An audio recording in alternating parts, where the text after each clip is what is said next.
ஒரு காலத்துல எல்லாம் குழந்தை பிறக்கிறது கூட பாட்டி வீட்டில் பிறக்கும்.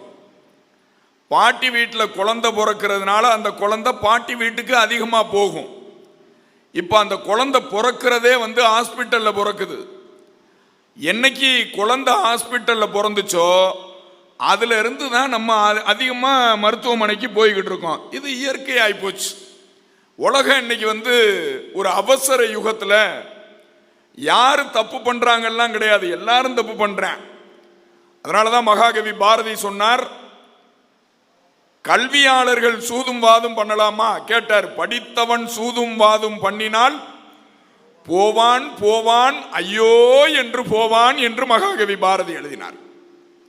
இன்னைக்கு அதிகமா பாமரர்கள், ஏழை எளியவர்கள், பாட்டாளிகள் தவறு செய்யறத காட்டிலும் படிச்சவன் தான் அதிகமா சூதுவாது பண்ணிக்கிட்டு இருக்கேன். படிச்சவன் தான் அம்மா அப்பாவை கொண்டு போய் முதியோர் இல்லத்துல சேர்க்கிறேன்.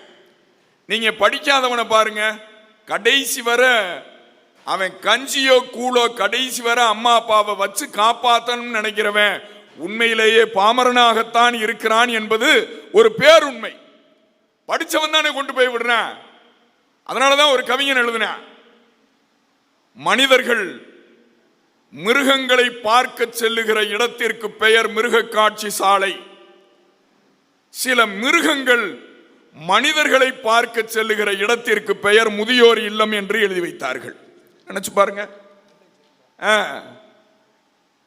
அப்ப இன்னைக்கு மிருகம் கூட சில நேரங்கள்ல மனிதத்தன்மையோடு இருக்கிறது. மனிதர்கள் மிருகத்தன்மையாக மாறி இருக்கிறார்கள் என்பதனை